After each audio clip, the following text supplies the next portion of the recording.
Welcome to our channel.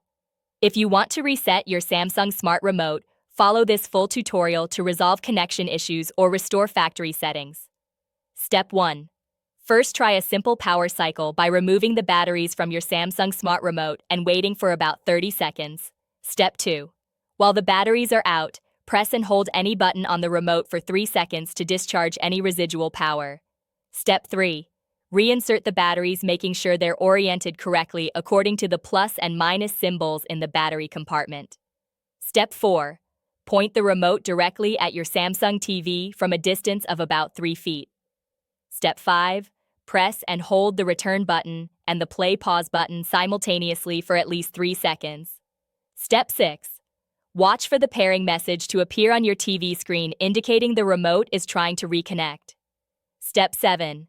If the pairing is successful, you'll see a confirmation message and the remote should work normally. Step 8. If the reset doesn't work, try replacing the batteries with fresh ones. Ensure there are no objects blocking the signal between the remote and TV.